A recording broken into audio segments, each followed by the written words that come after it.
The rain in Seoul falls differently than it does in Lagos. In Lagos, rain arrives with warning, dark clouds gathering like relatives at a naming ceremony, thunder announcing its presence with ancestral authority. The rain there is warm, communal, washing red clay from the streets while children dance beneath tin roofs. But Seoul's rain is silent conspiracy. It materializes from gray nothing, cold and precise, each drop a secret whispered against glass and concrete. Amara Okafor stood beneath the overhang of a convenience store in Gangnam, watching this Korean rain and missing home with an ache that surprised her. She'd been in Seoul for 3 months now, documenting the city's hidden layers for an international photography exhibition, Faces of the New Asia, they called it. But tonight, at 11:47, she wasn't thinking about art or exhibitions. She was thinking about the photograph. It sat in her camera's memory card like a stone in her chest. Image number 4847, taken 6 hours ago in the financial district.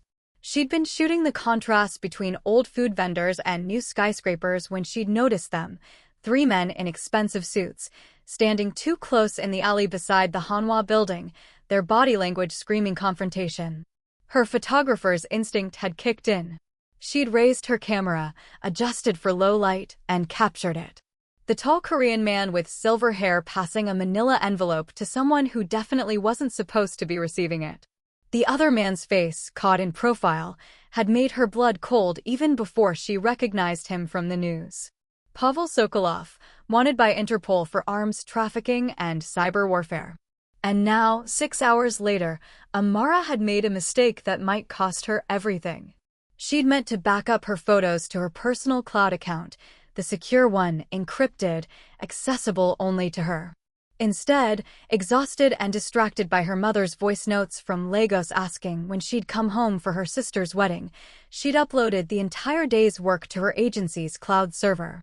The one her editor accessed. The one that fed directly to their fact-checking team and legal department. The one that would have someone reviewing those images by morning. Her phone vibrated. An email. Her heart dropped. Subject: Image 4847 urgent. Miss Okafor, we've flagged an image from your Seoul collection for immediate review. Please confirm the location and subjects. This appears to show individuals of significant public interest engaged in activity that may require investigation. Do not delete or modify this image.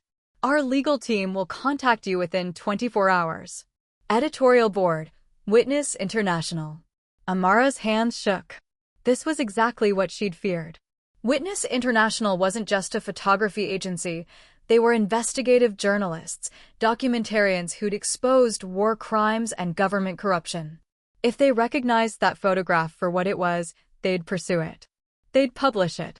And whoever that silver-haired man was, he would come looking for the photographer. Her phone rang. Unknown number. Korean area code. She almost didn't answer. But something, instinct, curiosity, the same reckless impulse that made her a good photojournalist, made her swipe to accept. Miss Okafor. The voice was male, Korean accent precise, but not heavy, the tone carrying authority that needed no introduction. My name is Min Jae-sung. I believe you photographed me today without permission. We need to speak. In person. Now. Amara's photographer brain cataloged details even through her panic. Educated, probably 40s, controlled anger beneath courtesy, used to being obeyed. I don't know what you're talking about, she said, her Lagos accent thickening with stress. I photograph hundreds of people daily. It's street photography. It's legal. The photograph at 5:47 p.m. Hanwha Building, East Service Alley. You were using a Canon 5D Mark IV with a 24 to 70mm lens. You took 3 shots. The second one is problematic. Ice flooded Amara's veins. He knew her exact equipment. Which meant he'd been watching. Which meant, how did you get this number? The same way I know you're currently standing outside a GS25 convenience store on Gangnam Boulevard, wearing a blue raincoat, with your camera bag at your feet. Amara spun around, scanning the street. Neon signs reflected in puddles. A couple shared an umbrella. A businessman hurried past. No one seemed to be watching her, but her skin prickled with awareness. "There's a black Hyundai Genesis 3 cars down from where you're standing," the voice continued. "My driver will bring you to me. We'll discuss how to resolve this situation in a way that keeps you safe." Safe from what? A pause. When he spoke again, his voice carried something new. Not threat, but warning. "From the consequences of that photograph existing. You've accidentally documented something that powerful people would kill to keep hidden. I'm offering you protection, Miss Okafor. But I need you to get in that car. Now. And if I refuse? Then I wish you luck surviving until morning." The line went dead. Amara stood frozen, rain misting her face, weighing her options. She could run. Back to her apartment, pack, head to the airport, flee to Lagos where her father's friends in the police force might protect her. She could go to the embassy, claim asylum, make this an international incident. Or she could get in the car and face whatever came next. The Hyundai's door opened. A driver stepped out, elderly Korean man, gray suit, face like weathered stone. He said nothing, just waited. Amara thought of her mother's voice notes. Her sister's wedding in 6 weeks. The exhibition opening in 2 months that could make her career. The normal life she'd worked so hard to build after leaving Lagos, after establishing herself in London, after proving she was more than her father's connections and her mother's prayers. That life felt very far away now. She picked up her camera bag and walked toward the car. The Hyundai drove north, away from Gangnam's neon carnival into older, quieter Seoul. Amara watched the city transform through rain-streaked windows. Luxury boutiques giving way to traditional Hanok houses, then climbing into hills where modern architecture perched like sculptures against the night. They stopped at a building that didn't announce itself. No signs, no logo, just dark glass and clean lines, 7 stories of deliberate anonymity. The kind of place designed to be overlooked. The driver opened her door. 5th floor. "Mr. Min is expecting you." The lobby was all dark wood and subtle lighting.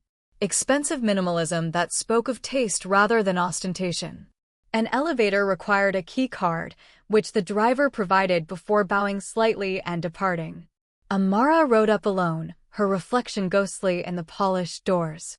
She looked like what she was, 32, Nigerian-British, out of her depth. Her natural hair was still damp from rain, her jeans mud-splattered from crawling through alleys for the perfect shot. She'd dressed for photography, not for meeting mysterious Korean tech magnates who knew surveillance equipment by model number. The elevator opened directly into an apartment. No hallway, no buffer. And there he was. Min Jae-sung stood by floor-to-ceiling windows, silhouetted against Seoul's glittering spread. Tall for a Korean man, maybe 6'1", lean build in dark slacks and a white shirt with sleeves rolled to his elbows. Silver hair caught the light, not gray from age, but deliberately dyed, striking against skin that suggested he was maybe 40, maybe younger. Sharp features, high cheekbones, eyes that tracked her with predatory intelligence. He was beautiful in the way Seoul itself was beautiful, precise, controlled, hiding complexity beneath clean surfaces. "Miss Okafor." He turned fully toward her, and she saw his face properly for the first time. Recognition jolted through her. Not from the photograph, but from somewhere else. Business magazines? Tech conferences? "You're Min Jae-sung," she said slowly. "Minseong Technologies. You developed the encryption software that most governments and half the Fortune 500 use, yes." He gestured to a seating area. Low couch, modern chairs, a table holding tea service. "Please. Sit. You must be cold." She was, but she didn't move. "Why am I here?" "Because you accidentally photographed me conducting business that could destroy several carefully constructed arrangements if exposed." He poured tea into 2 cups with practiced precision. "And, because despite that, I don't believe you meant any harm. You're a photojournalist. You saw something interesting and captured it. Unfortunate for both of us. The man you were with, Pavel Sokolov, is not someone whose name should be spoken in association with mine." Jae-sung's voice hardened. "Which is exactly why that photograph is problematic." Amara stayed standing, arms crossed. "So what now? You threaten me? By my silence? Make me disappear into the Han River?" Something flickered in his eyes. Surprise, maybe amusement. You've been watching too many dramas. I'm a businessman, not a gangster. Businessmen don't usually know the exact camera equipment a random photographer is using 6 hours after being photographed. Businessmen who value privacy invest in comprehensive security. He brought her a cup of tea, stopping a careful distance away. I knew you'd photographed me within minutes. My security team identified you within the hour. By the time you returned to your apartment, I knew everything about you. Where you're from, why you're in Seoul, that your father is Inspector General Okafor of the Lagos Police Force, that your mother runs a textile business in Lekki, that you have a younger sister getting married next month in Abuja. Fear and anger warred in Amara's chest. That's called stalking. That's called protecting a business worth $40 billion and arrangements that keep dangerous men in check. He set the tea on a side table. I'm not your enemy, Miss Okafor. But the people who want what Sokolov was delivering to me? They are. And now, because of your photograph, they'll come looking for any witnesses. What was he delivering? Jae-sung studied her for a long moment. Information. Highly classified intelligence about cyber warfare programs being developed by 3 different governments. I purchased it to ensure certain parties don't gain strategic advantage that would destabilize the tech sector and potentially trigger international conflict. Amara's journalist instincts fired. You bought stolen intelligence? That's illegal, yes. Also necessary. Also none of your concern. He moved back to the windows. What matters is that your photograph shows me receiving that intelligence. If it becomes public, several governments will investigate. Some will try to retrieve the data. Others will try to eliminate anyone involved. You, unfortunately, are now involved. Because I took a photograph. Because you took a photograph and uploaded it to a server accessed by investigative journalists known for publishing exactly this kind of material. He turned to face her. Has anyone from Witness International contacted you yet? Her silence was answer enough. They'll investigate, Jae-sung said. They'll identify me, identify Sokolov, and they'll publish. Which means you have approximately 72 hours before you become a target for every intelligence agency and criminal organization interested in what you witnessed. Amara's legs felt weak. She sat, finally, tea forgotten. What do you want from me? Your cooperation. Your silence. Your trust, temporarily. He sat across from her, elbows on his knees, posture open. A calculated display of honesty. I'm offering you protection. Security, safety, until this resolves itself. How does this resolve itself? I ensure the intelligence reaches the right parties through proper channels. I make it clear that public exposure would be mutually destructive. I negotiate. His eyes held hers. But that takes time. During that time, you're vulnerable. So I'm proposing you stay here. This building is secure. My security team is excellent. You'll be safe. You want me to live with you? I want you alive, Miss Okafor. Where you sleep is negotiable. Amara laughed, a sharp sound edged with hysteria. This is insane. I should go to the embassy. Or my agency. Or your agency will publish and put you in worse danger. The embassy will investigate and draw more attention. And going home to Lagos? He shook his head. Your father's position makes you leverage, not protection. Anyone wanting to pressure him would come after you first. That thought had already occurred to her. Her father had enemies. Corrupt officials he'd prosecuted, criminals his force had jailed. Combining those enemies with international intelligence agencies was nightmare fuel. How long, she asked quietly. 2 weeks. Maybe 3. Long enough to neutralize the threat and ensure your photograph becomes irrelevant. And you'll just let me leave after? You were never a prisoner, Miss Okafor. You can leave now if you choose. I won't stop you. His expression was unreadable. But I won't be able to protect you either. And I suspect you're smart enough to know you need protection. Amara looked at him. This stranger who knew too much about her, this man who trafficked in stolen intelligence while looking like he belonged in a cologne advertisement, this person offering salvation that felt suspiciously like a cage. What about my work? She asked. The exhibition, my deadlines. Continue them. Work from here. My building has a photography studio on the 3rd floor that's rarely used. You can edit, shoot, whatever you need. He paused. I only ask that you don't communicate the details of your current situation to anyone. Tell your agency you're staying with a friend for security reasons. Tell your family you're moving apartments. But don't mention me or this arrangement. Because you don't want anyone knowing you're hiding a witness. Because I don't want anyone knowing I'm protecting you, which they'd interpret as you being important to me. Which makes you more valuable as leverage. The logic was sound, even if it terrified her. Amara looked around the apartment. Sleek furniture, expensive art, floor-to-ceiling windows showing Seoul's night glow. A far cry from her small studio in Itaewon with its temperamental heating and neighbors who sang karaoke at 2 a.m. She thought about her camera, about the exhibition, about the career she'd built frame by frame. About her mother's prayers and her father's warnings about taking risks. About her sister's wedding and whether she'd live to attend it. Okay, she said finally. 2 weeks. But I have conditions. For the first time, Min Jae-sung smiled. I expected nothing less. Amara's conditions were simple but firm.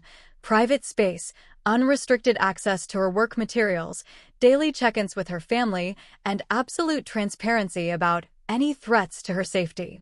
Jae-sung agreed to everything except the last. I'll tell you what you need to know when you need to know it. Complete transparency would terrify you unnecessarily. Try me. He studied her with something like respect.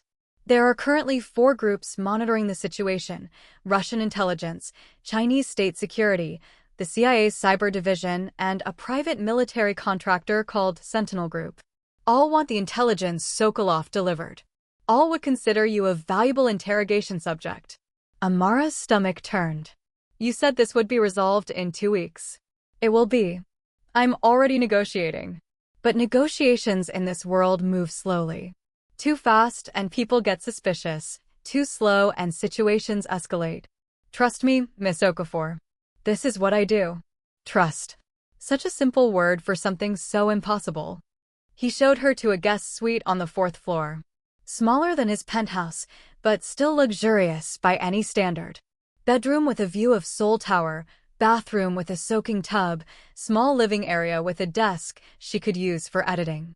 The closet held clothes in her size, which should have been creepy, but instead felt like eerie efficiency. My assistant anticipated your needs, Jae-sung explained at her look. Kong Min has excellent judgment in practical matters. Your assistant knows I'm here? Kong Min knows everything about my business. He's been with me for 15 years. You can trust him as much as you trust me.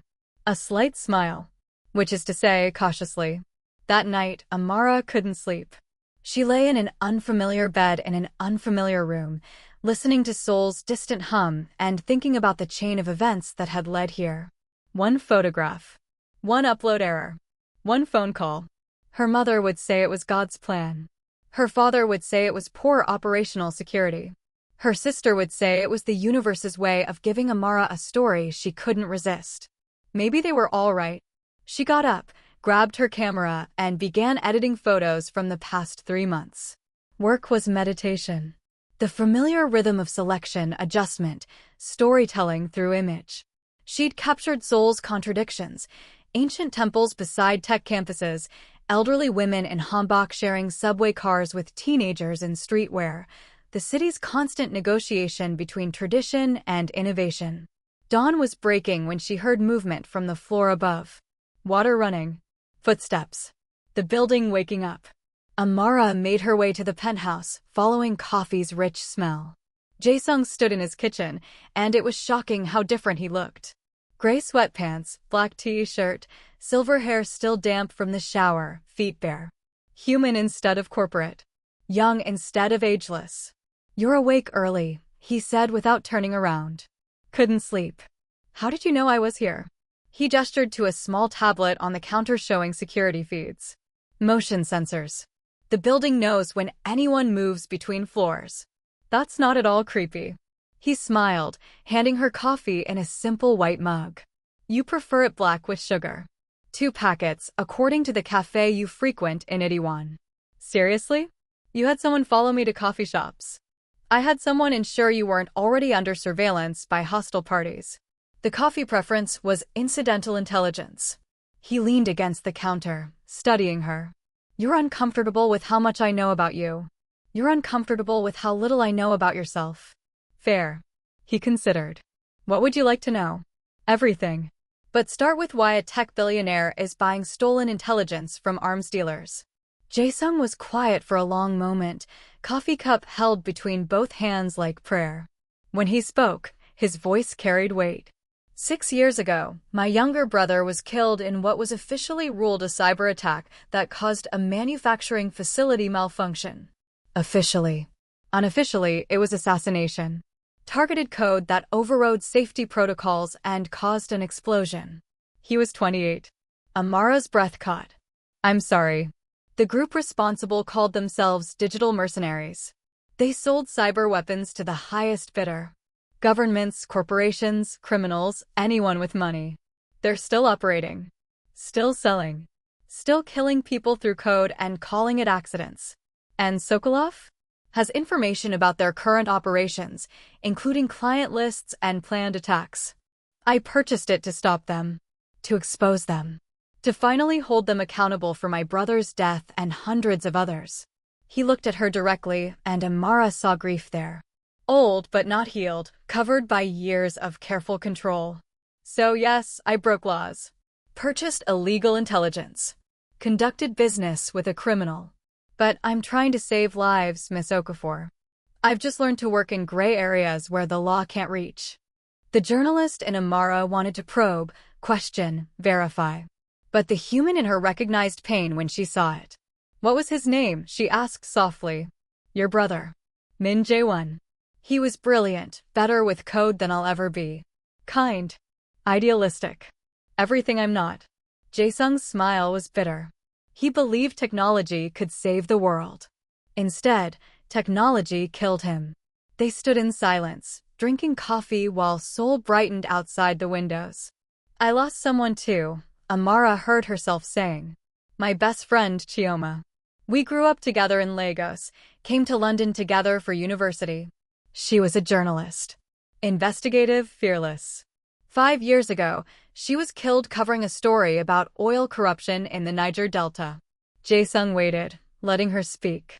They made it look like an accident. Robbery gone wrong. But Chioma was careful always.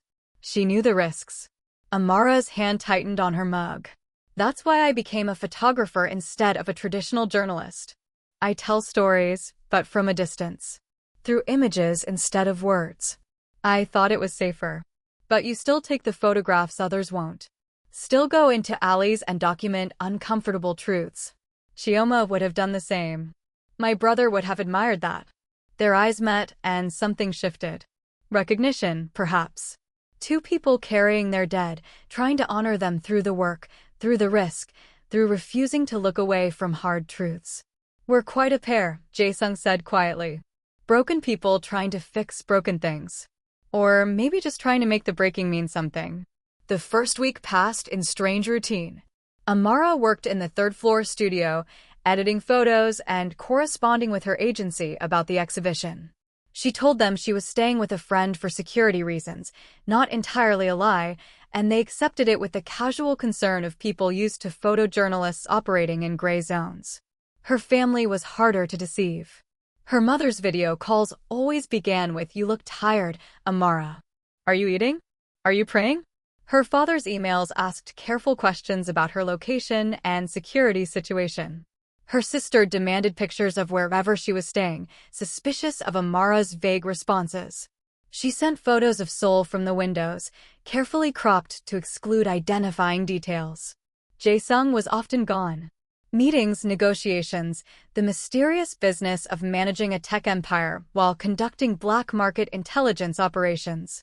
But sometimes he'd appear in the studio while she worked, bringing food or just watching her edit photos in comfortable silence. You have a good eye, he said one afternoon, studying her screen showing an image of an elderly woman selling persimmons beside a Bitcoin ATM. You find the poetry and contrast. Seoul is contrast. Old and new, traditional and radical, constantly evolving but never forgetting what it was. That's very observant for someone who's only been here 3 months. Amara smiled. Photography is observation. And Seoul's easier to understand than you think. It's like Lagos that way. Both cities know who they are. They don't apologize for containing multitudes. He pulled up a chair beside her. Tell me about Lagos. What do you want to know? Everything. So she told him. About growing up in Victoria Island, daughter of a police inspector and a textile entrepreneur. About her grandmother who'd survived the Civil War and taught Amara that witnessing was sacred duty. If you see and stay silent, you're complicit. About Lagos's chaos and beauty, its impossible traffic and endless creativity, the way it felt like the whole world crammed into one pulsing, breathing organism. It sounds overwhelming, Jae-sung said. It is. But in the best way. Seoul is controlled chaos. Everything planned, organized, efficient. Lagos is pure entropy. Nothing works the way it should, but everything works anyway. You learn to adapt or you drown. Is that why you're so calm about all this? The threats, the danger. You're handling it remarkably well. Amara shrugged. I grew up in Lagos with a police inspector father. I've been evacuated from birthday parties because of bomb threats. I've had armed guards at my school. Danger isn't new, just differently packaged. He studied her with something like fascination. You're quite extraordinary, you know. The compliment landed awkwardly between them. Amara looked away, uncomfortable with his intensity. I should finish this edit, she said. Deadline tomorrow. He stood, but paused at the door. Amara. It was the first time he'd used her first name. Thank you. For telling me about Lagos. About yourself. After he left, Amara sat staring at her screen, not seeing the images. Something was changing. The careful distance they'd maintained was eroding, replaced by something neither of them had planned for. That night, Jae-sung's assistant Kangmin joined them for dinner. The first time Amara had met him properly. He was maybe 50, compact build, face that revealed nothing, but eyes that saw everything. Miss Okafor, he said, bowing slightly. I hope your accommodations are satisfactory. They're fine. Very thoughtful, actually. The clothes were perfect. I have 3 daughters. I understand practical necessities. They ate Korean Nigerian fusion that Jae-sung had somehow arranged. Jollof rice with kimchi, suya spiced bulgogi, fried plantains beside japchae.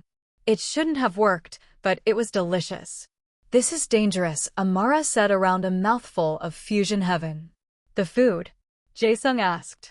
Getting comfortable. Starting to feel normal. That's when people make mistakes. Kangmin nodded approvingly. You have good instincts. But you're safe here. The building has security measures most governments would envy. What kind of security measures?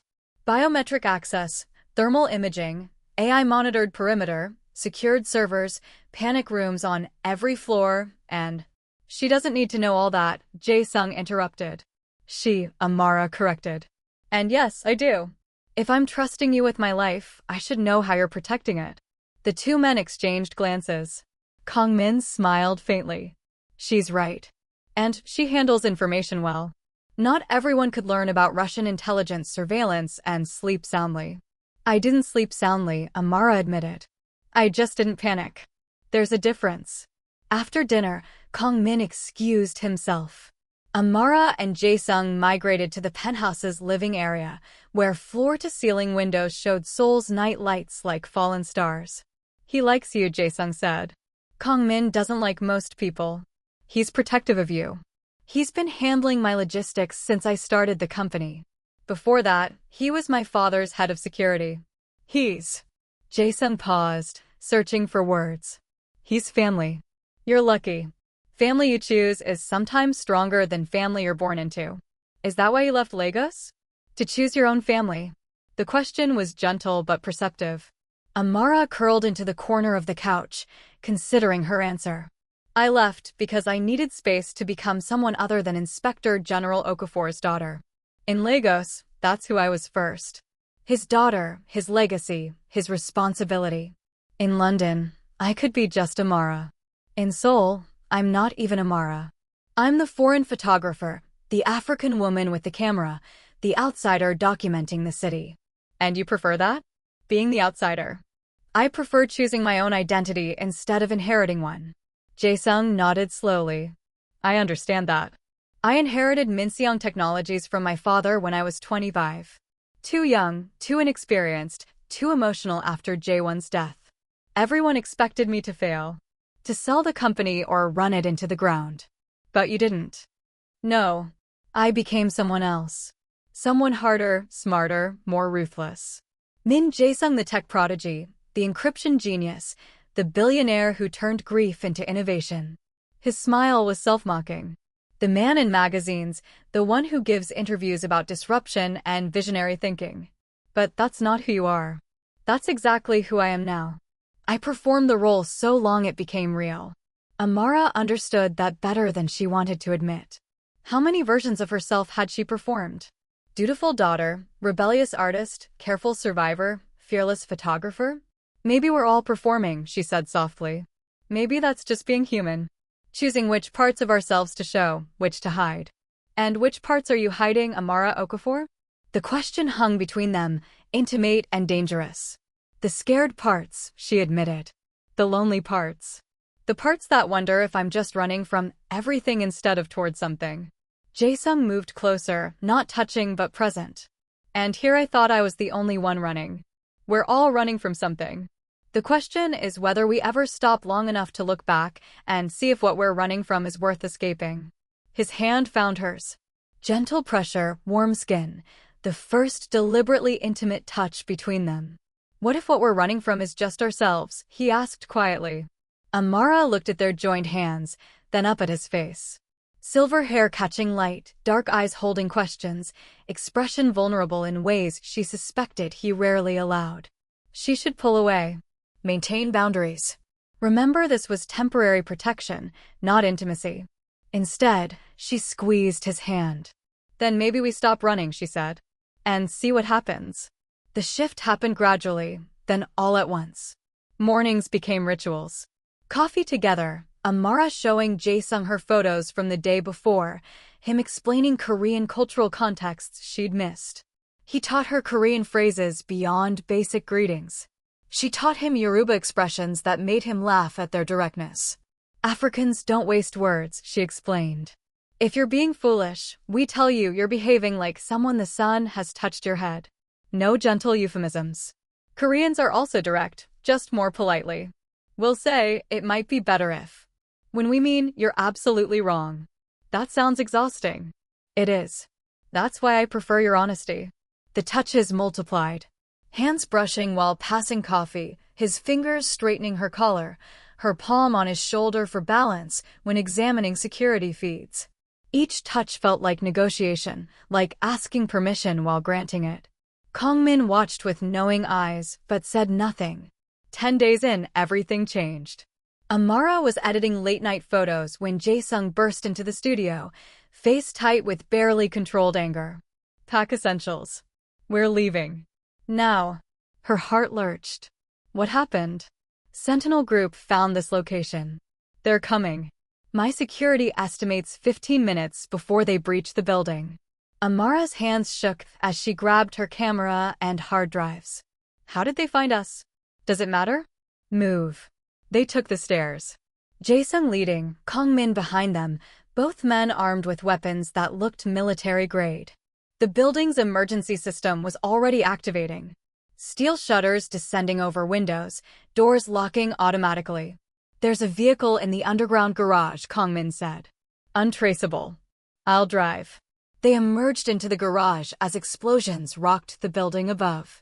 Controlled charges, Jae-sung explained, meant to disable security without bringing down the structure. They're professionals, he said grimly. This isn't intimidation. This is extraction. They climbed into an armored SUV. Kongmin drove like Seoul's streets were a racing track, weaving through traffic with precision that suggested military training. Where are we going? Amara asked. Safe house. Off-grid. No digital footprint. Jae-sung was on his phone, speaking rapid Korean, coordinating something complex. They drove for an hour, leaving Seoul proper for mountainous regions to the east. The safe house turned out to be a traditional hanok. Korean architecture nestled in forest, deceptively simple exterior hiding modern security inside. How many safe houses do you have? Amara asked as they entered. Enough. Jae-sung checked security monitors showing empty forest in all directions. We're safe for now. Kong-min began making calls, coordinating fallback positions and countermeasures. Jae-sung pulled Amara into a smaller room. Bedroom, she realized, with traditional floor sleeping mats and minimal furniture. I need to tell you something, he said, voice rough with stress and something else. About why Sentinel Group is escalating. Okay. The intelligence I purchased from Sokolov, it wasn't just about cyber weapons. It contained evidence that Sentinel Group has been facilitating those weapon sales. They're not just contractors, they're suppliers. They've been arming cyber terrorist groups for profit. Amara's mind raced. So exposing them would destroy a multi-billion-dollar operation and expose dozens of government officials who've been taking bribes to look the other way. He ran both hands through his silver hair. Your photograph is leverage. They know I have the intelligence. They think you have copies or information that could corroborate it. They want you to ensure their secret stays buried. By killing me. Or making you disappear. Same outcome. Rage flooded Amara. Hot, clarifying rage. You knew this from the beginning. You knew I wasn't just in danger from rival intelligence agencies. You knew a private military company would come after me, and you didn't tell me. I was protecting you. By lying? By keeping me in the dark. She stepped back, away from him. You promised transparency. I promised to keep you safe. That's what I'm doing. No, you're controlling information because that's what you do. Manage threats, manipulate variables, treat people like chess pieces in whatever game you're playing. That's not fair. Fair. Amara laughed, sharp and bitter. Nothing about this is fair. I took a photograph. One photograph. And now I'm running for my life because you decided to wage war against cyber terrorists using me as collateral damage. Jae-sung flinched like she'd struck him. You're not collateral damage. You're… What? Your responsibility? Your problem to solve. She was shaking now, adrenaline and fear and fury mixing into something combustible. I'm a human being, Jae-sung. I deserve truth, not managed information. I deserve to know everything if I'm risking everything. Silence fell between them. Heavy, weighted with all the unspoken tension of the past 2 weeks. You're right, he said finally, voice low. You deserve truth. All of it. He sat on the floor mat, suddenly looking exhausted. Amara remained standing, arms crossed, defensive. The truth is I brought you into this because I was careless. I should have had better security. Should have been more cautious meeting Sokolov. Should have anticipated surveillance. But I was distracted, emotional, too focused on revenge for Jae-won. He looked up at her, expression raw. The truth is I've been protecting you because I'm responsible for your danger. But also because… He hesitated. Because somewhere between coffee conversations and fusion dinners and you teaching me Yoruba phrases, I started caring about you. Not as an obligation. As a person. As someone I look forward to seeing.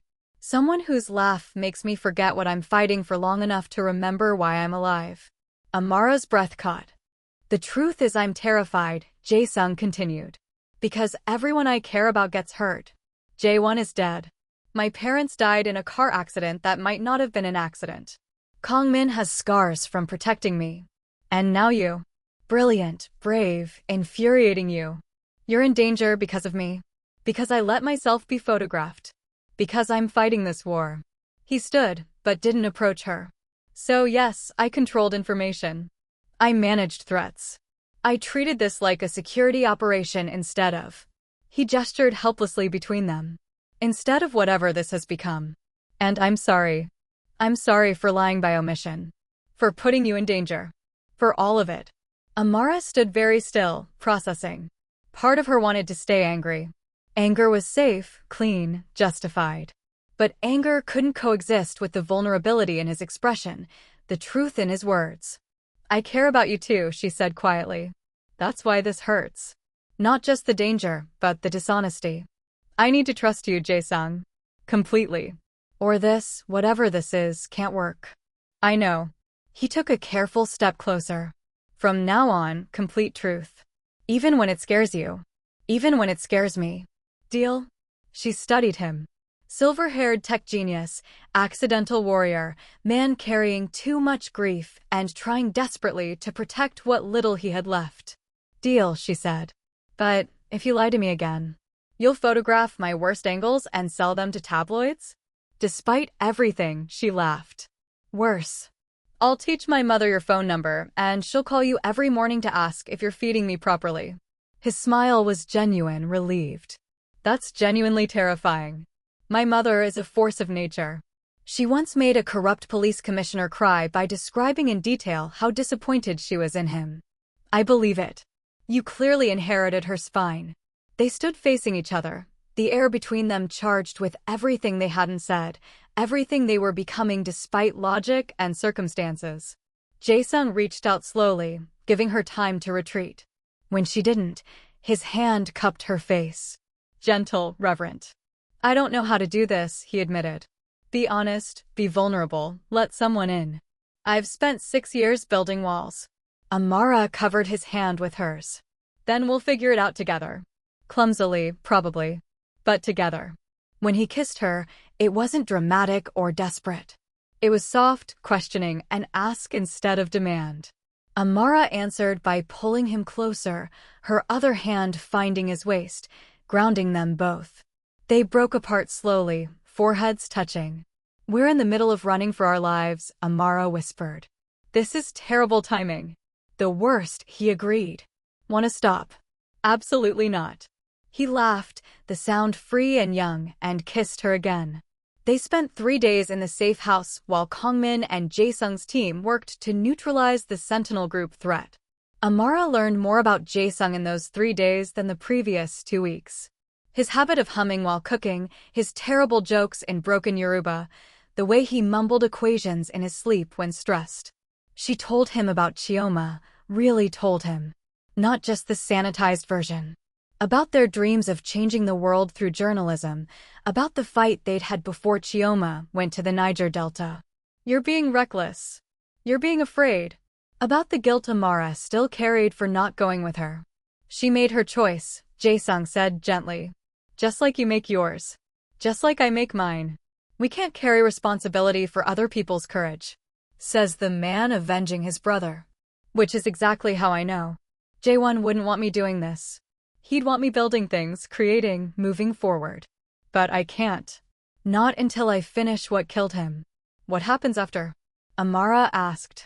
After you expose Sentinel Group, after the intelligence is public, after. I don't know. His honesty was startling. I haven't thought past revenge. Haven't planned beyond this war. Maybe it's time to start. On the 4th day, Kongmin announced success. Sentinel Group has agreed to stand down, he explained over breakfast. They've been presented with evidence of their operations that will go public if anything happens to you or Mr. Min. It's mutually assured destruction, but effective. What about the cyber-terrorist suppliers? Amara asked. The ones responsible for Jae-won's death? Jae-sung and Kongmin exchanged glances. That information has been passed to appropriate authorities through channels that can't be traced back to us, Jae-sung said carefully. Investigations will begin. Arrests will follow. Justice will happen, even if it's not immediate. Amara heard what he wasn't saying. He'd let go. Chosen justice through systems instead of personal revenge. Your brother would be proud, she said softly. His hand found hers under the table. They returned to Seoul 2 days later. Not to the building in Gangnam, too compromised, but to a new location in Bukshin Hanok Village, traditional Korean architecture adapted for modern security. I bought this 5 years ago, Jae-sung explained, showing her through rooms that mixed century-old craftsmanship with cutting-edge technology. Thought someday I'd restore it, live here. Never had reason to until now. And now?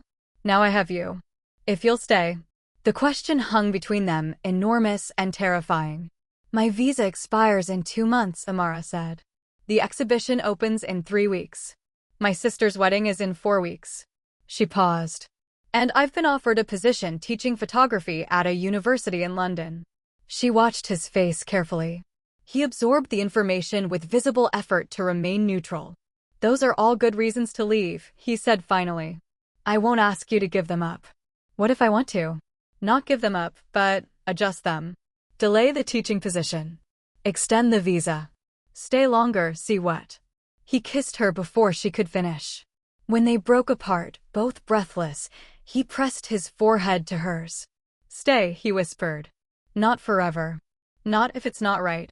But stay long enough for us to figure out what this is. What we could be. Long distance would be hell, Amara mused. Lagos to Seoul is 15 hours. London to Seoul is 11. I have a plane. You have a plane. I'd fly to you every weekend if that's what it took. I'd move to Lagos.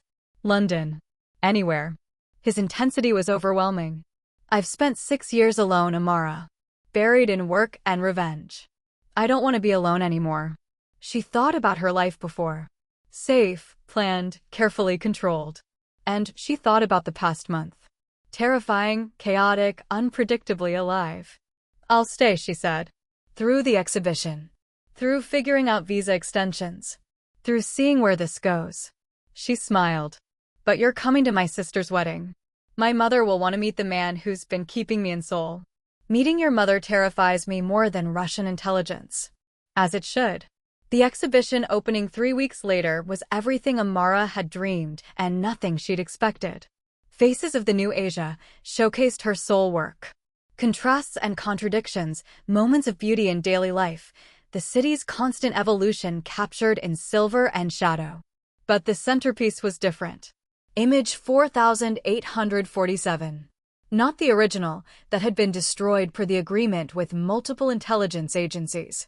But a recreation. A staged photograph of Jae-sung in the same alley, same lighting, but this time facing the camera directly.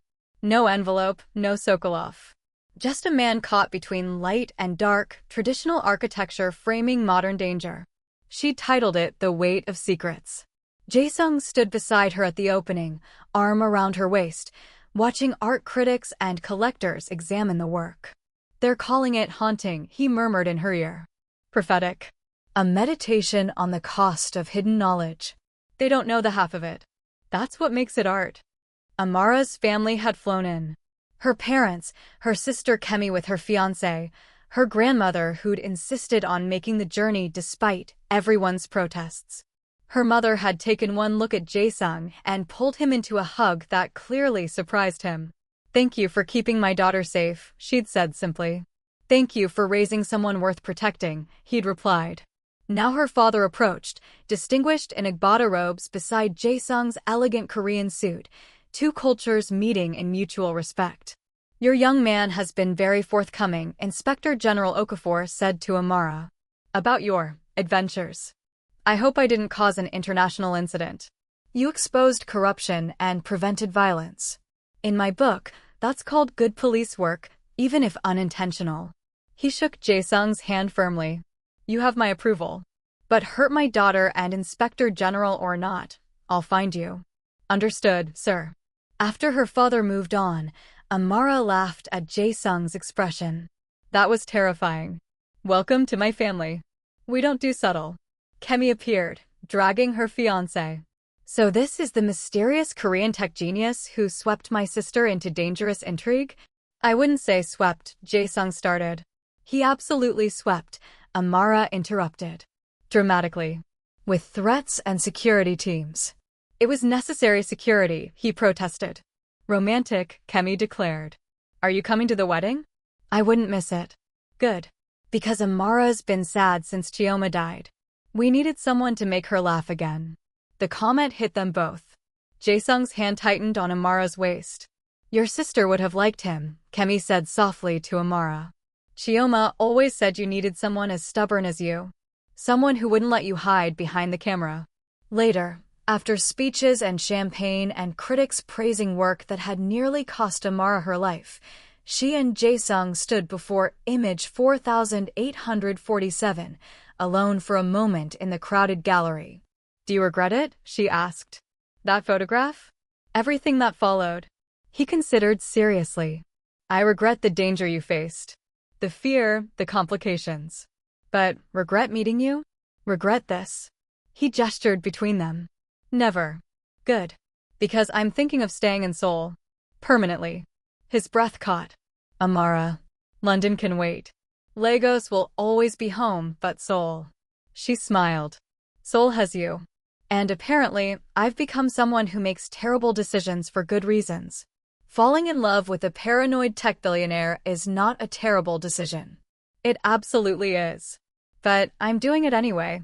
He kissed her there, in front of her photograph, in front of witnesses and art critics and her grandmother, who clapped delightedly.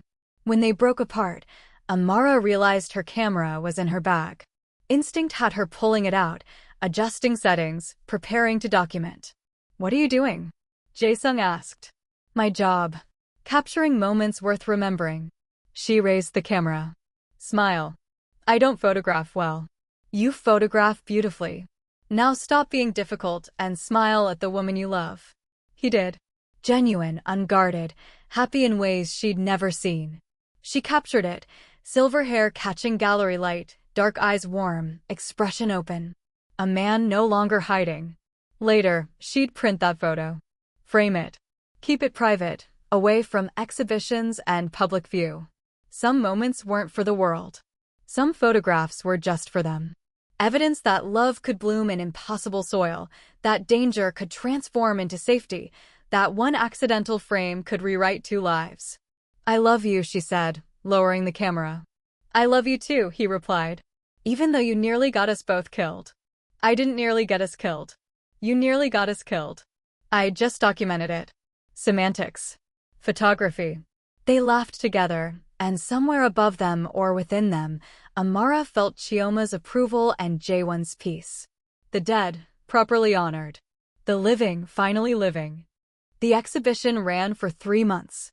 The photograph of Jae-sung, The Weight of Secrets, sold for an amount that made headlines.